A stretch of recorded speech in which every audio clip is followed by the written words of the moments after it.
But perhaps this idea of blurred borders is a very useful one and a useful place to start in thinking about communication in our world today. We live in an age of blurred borders between nations, within organizations, between professions, blurred borders between the creators and the consumers of content, blurred borders between the roles of governments, of corporations, of civil society. And finally, blurred borders between those who lead an organization and those who are stakeholders in its success. For us today, there really are no foreigners. But the last one, we had a really fascinating set of remarks by the CEO and founder of the World Economic Forum, Dr. Klaus Schwab. And he said some things which really made an impact on me and on my colleagues in the Global Alliance. He talked about how the world is changing. The fact that there are various factors in the world that are driving change. The fact that our generation today, in one generation, we have to assimilate as much change as our ancestors did in 100 years or more. The fact that increasingly we're dealing with complex issues that touch many spheres, political, economic, social, technological. The fact that these issues seem increasingly interconnected and interdependent. The fact that a bank collapse on Wall Street can cause unemployment in a village in China. And finally, a shift in context. He talked about a couple of shifts. One was the shift in power in the world, economic power from west to east, from north to south, and we're seeing that here in Brazil, of course. But the other bit of contextual change that I see, and I think is a huge shift that we as communicators have to think about, is the shift in communication power in the world, from organizations to audiences. We live in an age of profoundly empowered audiences, empowered consumers, with that blurred border between the creator and the content producer. And it's something we have to think about as communicators, because it seems today that our values, our processes, our systems, our institutions simply cannot cope with the pace of change. The role and the opportunity for communicators is to help them understand and to help them adapt. Oh no, I don't have to tell you this. As communicators, we're dealing with a news cycle that has never been shorter. When I started in public relations almost 24 years ago now, it was pretty leisurely. And sometimes, we would have to focus on what was going to be the headline in tomorrow's newspaper, or on tonight's news at 6 o'clock. Now, as we all know, something breaks at 10. It's all over the world by 11 if it's big. And that creates a situation where small operational risks for our organizations can become huge reputational risks. And, so the news cycle has never been shorter. The other part of that is that the legacy of news, thanks to the internet, has never been longer. It really is updating that old Mark, I think it was Mark Twain who said, a lie can get halfway around the world before the truth puts its pants on. Well, that's communications today. So, I guess there are three paradoxes, or four paradoxes I want to talk about briefly. One is that I believe that there's a paradox of complexity. At once, we understand complexity. We as consumers are becoming more sophisticated. We're more skeptical of the claims that organizations and sources of authority make through advertising or through communication. But at the same time, there's a craving for simplicity. And if you think about the way this can be used in a way that's wonderful or a way that's pernicious, if you think about it, right? The way a powerful call for help, like we saw, following natural disasters in Haiti or Japan, can succeed in mobilizing aid and international community's attention very quickly through social media. But we can also see and we can also imagine how quickly it can lead to misunderstandings, to violence, to social unrest. So there's a duality there.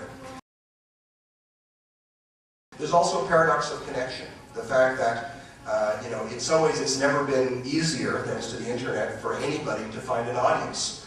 But it's harder than ever to find a mass audience. So we're at once, as audiences, we're more fragmented, but yet we're more connected at the same time. And the biggest one I think we need to think about is the fact that there's a paradox of control. That at once, it's never been more critical for organizations to be stewards of their messages, to think about how is my message and the messages concerning my sustainability, my products, my services, how that is getting out into the public domain. So that control is essential, but at the same time control is impossible. And so we've moved from an age where the imperative is for managers is about control to an age, as we all know, where the imperative is influence. It's sort of like a colleague of mine, I teach part-time at a business school in Canada. A colleague of mine coined this phrase, we own the balloons, everyone else owns the pins. And finally, there's a paradox in our profession. If you think about the way communicators are portrayed in mass media today, it's either evil, we're either evil, or we're fluffy. You know, I was struck a couple of years ago because I was on a plane, about a year and a half ago. I was on a plane. It was actually going to Australia for a conference. And as I'm flipping through the various movies, I see Sex and the City 2. Sex and the City 2. And the description of it, which I wrote down and I've never forgotten, it was, when Carrie's relationship takes a turn for the worse, Amantha works a public relations angle and the fashionable foursome wins a free trip to Abu Dhabi. This is the world's view of public relations and communications, ladies and gentlemen. This is a challenge for us, right? We have to shift the thinking about how we are seen by organizations and by individual consumers. The good news is that we're not alone.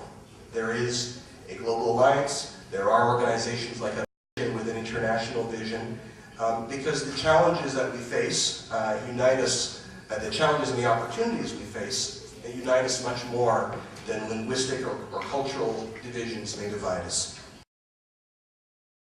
The conceptual framework of the Stockholm Accords is really that communication could play a higher role, that we could inspire organizations to be truly communicative organizations, and that there were special roles for us as communicators therein.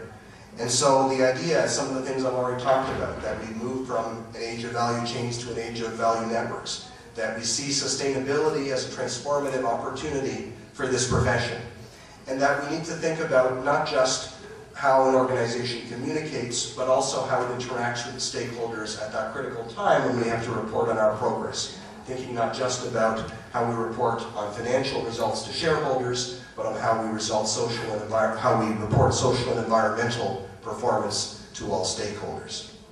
And so the core of the Stockholm Accords, the vision is that there is a role for communicators in these 6 spheres, in areas that have societal and organizational value simultaneously, sustainability, governance, and management, and also areas that have operational value, internal communication, external communication, and the coordination of the two.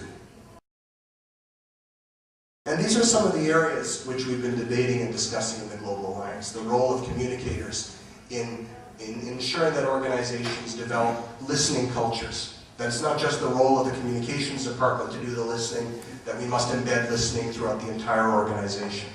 That we've got to be more sophisticated in our audience and stakeholder research, that we have to increasingly incorporate behavioral sciences into the knowledge base of communications professionals, that there's a role in defining the character of the organization. It goes back to that idea, that the famous quote from Abraham Lincoln about reputation being the shadow and character being the tree, right? And so let's think about how we can define the character of the organization.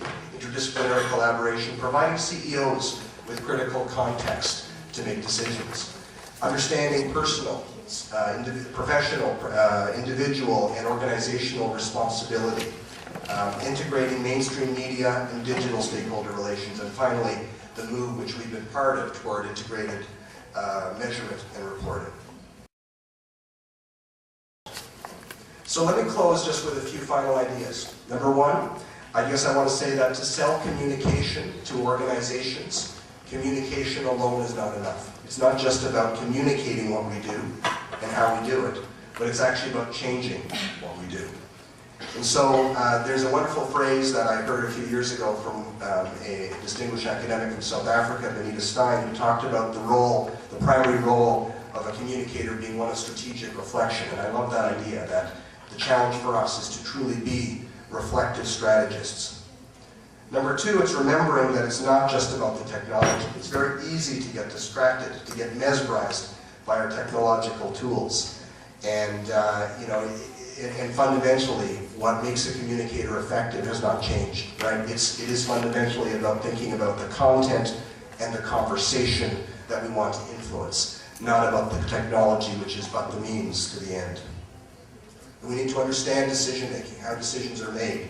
We've talked for years as a profession about how to get around that decision-making table so that we can influence the chief executive officer and the other senior members of the members of the board.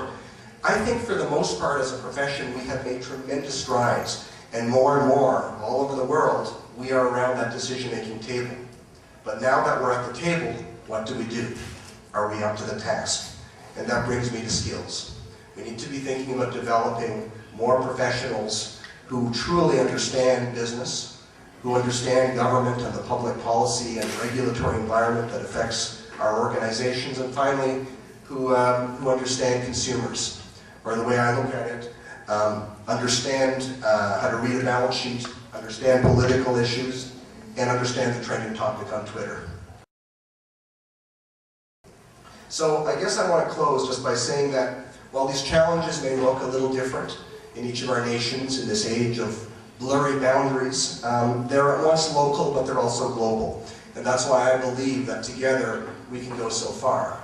We can raise standards, we can share knowledge, we can strengthen the global community of communicators, and we can truly become advocates for the role of public relations in the public interest. I open my remarks talking about how the world's increasingly borderless, and since communication knows no borders, it's essential that communicators collaborate across borders.